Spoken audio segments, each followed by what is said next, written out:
Good morning, Senator Rubio. And today I'm going to, you know what, we're just only going to talk about this. And, you know, because I know you don't know who the Republicans should run in 2016. And I know you don't know whether that was that a good thing or a bad thing in Mississippi overnight. We just don't know for the Republican Party at this point. We haven't even talked to you since Cantor, have we?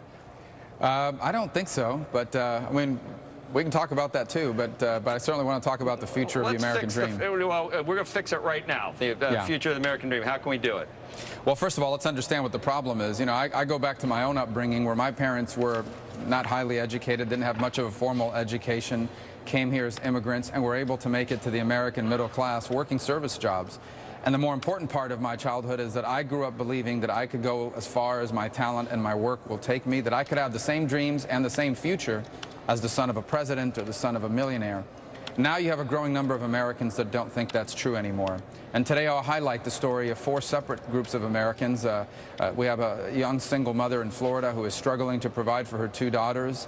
She's stuck in a job that doesn't pay a lot of money. The only way she's ever going to be able to improve her prospects are to go back to school, but she can't because we have a higher education cartel that does not allow innovation to enter the educational space and provide her cost-effective and time-effective ways to get that education.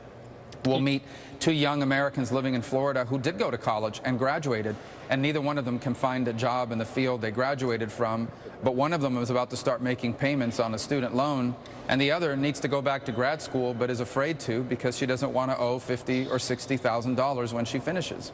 And the last is a family that runs a small business. They got hit hard by the recession. They were starting to climb out of it. Then they got hit by Obamacare. And then they've gotten hit by just the general malaise and the economic growth. They don't know how they're going to save for retirement. For all these people, their dreams are not exotic. None of them are looking to be billionaires or anything like that. They just want to be able to own a home, raise a family in a safe environment, have children with the opportunity to have a life better than themselves. And we need to reclaim that. And the fundamental challenge that we face today is that every single one of our institutions in this country, from government to higher education and everything in between, has completely failed to adjust to 21st century realities. Yeah. None of them are responsive to the new world that we now live in, where globalization and information technology have changed the nature of our economy.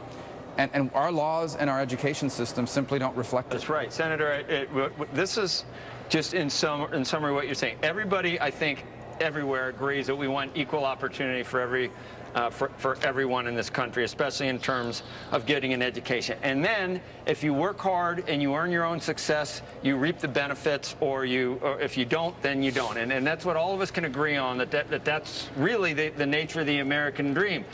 But we have a disruptor series here where we talk about things that are disrupted. It looks to me like even K-8 education, so hard to disrupt.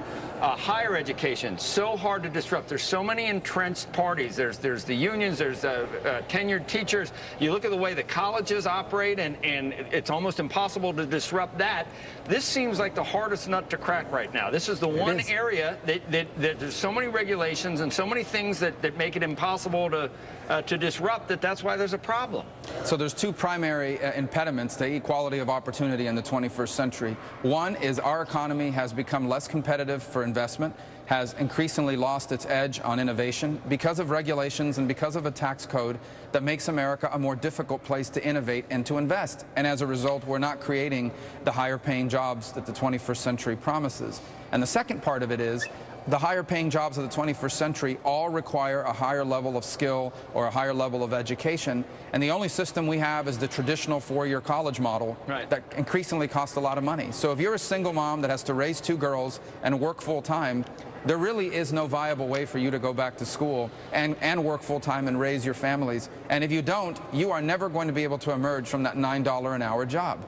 So we've got to be able not just to disrupt higher education, but create alternatives to the existing college track. And that includes something you just talked about, and that is allowing people to graduate from high school with industry-certified job skills so you can go to work right away as an airplane mechanic, as a BMW technician, as a welder, or any of these other professions that pay middle-class wages, and you can get when you're 18 years of age. Who pays for that? Well, we spend more money per student in this country than any nation on earth. The money exists already. The question is whether we're going to offer those programs. Well, you don't have to take the money. You have to repurpose the money. Right now, But the money we something no. loses in that scenario. What is it? No, That's absolutely where you get into not. these fights with higher education all the time, and with lower education. No, I don't believe that's accurate at all. We have an existing pool of money that is primarily generated at the state level. It is poured into a mid-20th century education model that basically says you will either graduate with a high school diploma and try to find But a job Senator, at a factory, the devil is or in you're the going to go to details. college. I agree with you 100%, but where do you take the money from to But I to come disagree up with all your of premise. this? I fundamentally disagree with your it's gotta premise. What come makes from you think somewhere. that this costs more money? It's Why would got this, to we're come, already but the money educating these has to, if you're students saying that money needs to be reallocated, where are you reallocating it from? from the existing programs that they're now in. A kid is going to school. I'll give you a perfect example. And okay? that is the buzzsaw you walk into. If I could give you a perfect example. In Miami, Florida, we have a high school with a lot of kids that end up dropping out before they turn 18. So a local car dealership went down to the school district and said, send those kids to me. First couple hours, they go to high school like they are now, and they take their classes. And then the rest of the day, send them to my body shop. When they graduate high school, they will have a diploma from your school and a certification from BMW that allows them to go to work in the body shop right away. That doesn't cost more money. In fact, I argue it saves us money. That doesn't require any sort of new tax or whatever other expenditure people think it does. That requires taking our existing students and providing alternatives to the way we teach them today. And by the way, these sorts of programs are springing up all over the country, but we need to incentivize the creation of more of them. Senator, I don't disagree with the public-private partnership ideas that you're talking about in this particular instance, but isn't part of the larger conversation that you're having when it comes to reallocating that money, you know, Becky asked, who are the losers? I imagine in this case the losers have to become the teachers. Again, I may not disagree with you on this particular issue, but that is a buzzsaw, no? Why would teachers lose in that equation? So maybe those kids are not going to be taking electives in the afternoon because they're off doing their job training, but they're still going to have plenty of students that want the traditional four-year track. The only difference is instead of 25 kids in the classroom, they may only have 15 kids in the classroom, providing an even better learning environment potentially for that teacher. Plus, I would make this point. Many of those children that are seeking vocational education, they don't stay in school. They just drop out, and you lose those funds anyway. So once they're not part of your student population. So this whole notion that somehow this is going to require new expenditures, in my opinion, is inaccurate. What it's going to require is reforming our higher education system. You're talking about reallocating existing funds, and that's where every problem when you've tried to reform school has run into. I don't disagree with anything you're talking about. I'm just suggesting it's a much more difficult problem. Well, really, than the problems that have happened, and I know this from my time in the state legislature in Florida, the problems with reforming K through 12 education in America have largely been as a result of two things: providing greater accountability for results in schools and trying to provide some sort of changes in the way we teach children. It has not been about money. Of course, every district would like more money and to be able to provide new services or to give teacher raises, but that's not really what the fights have been about. They've been about things like teacher tenure, teacher benefits, but more importantly, opposition by teacher unions Senator, to innovation or choice. Before we go, so you saw, Mississippi. Everybody's watching after what happened to Eric Cantor, and they're watching the fight in the Republican Party.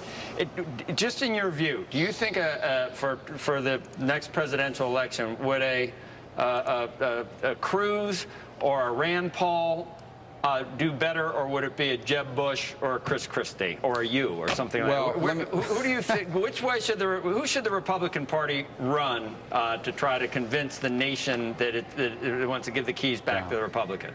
Well, first, the Republican parties don't get to decide who runs. I mean, the individual candidates do, and so there'll be a real competitive process to decide. What's your opinion? My opinion is that America desperately needs a reformed conservative movement that explains to the American people what free enterprise and limited government looks like in the 21st century. And I believe that if the Republican Party runs a candidate and a platform of that nature, we're going to be successful, not just at winning the election, but uniting our country. So do you think the establishment Republican Party has forgotten about free enterprise and limited government?